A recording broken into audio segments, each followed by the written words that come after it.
So let's talk Women's World Championship. I'm Cee Benwell here with Dub Hockey's Ian Kennedy. And as the World Championships get underway in Czechia, we wanted to just touch on a couple of talking points. Ian, I wanted to get your opinion just on the rosters overall, really top level down, who's got the strongest roster?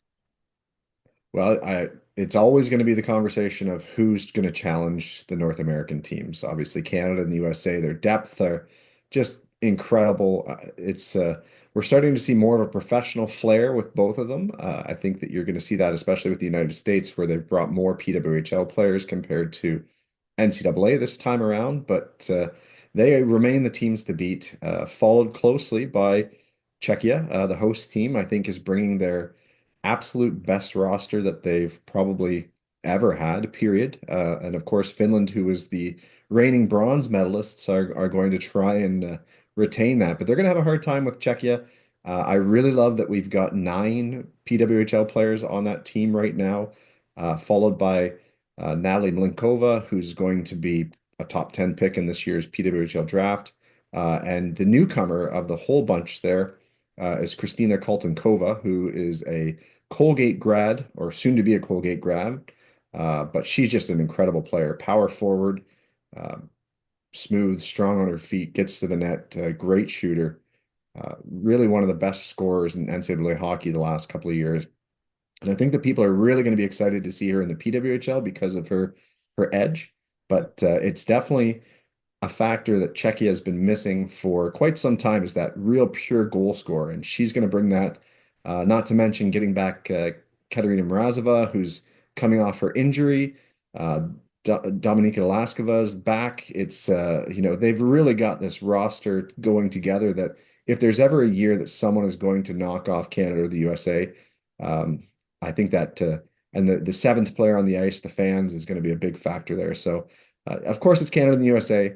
But we really do need to watch Czechia in this tournament. Finland's going to be great. They've got a growing number of players coming overseas here. There's word that Michelle Karvinen is going to be there next year in the PWHL, which would be fantastic. The main note for them, however, is that surefire Hockey Hall of Famer Jenny Hirakoski is out with a mysterious kind of infection slash illness that she's been battling with for months now, and really sad to see her. She's 38 years old. So time is ticking on how many more world championships she'll be in, but just a fabulous player and someone that I think we're all wishing a speedy recovery and wish we could see her in this tournament. But definitely a loss for Finland, whose blue line is thin to begin with. And when you lose a player of that caliber and experience, it's definitely going to hurt. So those are my big four to watch. If there's someone in Group B that I love to point out, I really do think that Sweden's been making a lot of steps forward. Of course, they're without Mine Island Pearson, who played for the New York Sirens this year. Their best defender by far, and probably their best player by far, which will definitely hurt. They had a rocky couple of pre-tournament games, so not sure what that's going to mean for Sweden, but they're definitely the team that if somebody can make an upset in the quarterfinals, they would be the one to watch. Yeah, certainly those top four, as you say, have switched places, at least one and two and three and four. So those are some great storylines to watch. And yeah, if Czechia has a little extra and Finland maybe a little less, that could be definitely something to watch. Could you name for us just a player to watch on those four teams, just as we take this really quick snapshot look? I would love to watch the growth of Chloe Primerano for Canada. You've got this, the second youngest ever defender to play for Team Canada. She really does define that term phenom when we're looking at future up and coming players. Went to the University of Minnesota this year, a season early.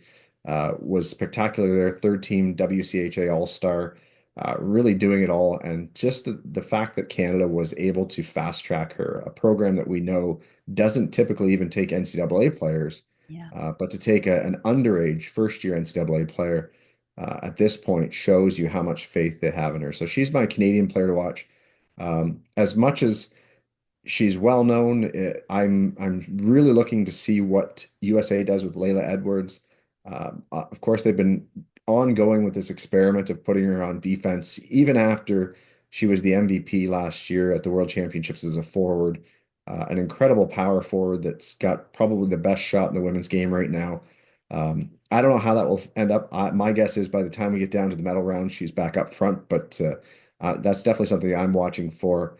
With Czechia, it's 100% Kristina Kaltenkova. I want to know how well she's going to play in this field. Czechia has been waiting desperately for her to return. And she's just been this player that has been on everyone's radar for so long. And it's fabulous to see her back.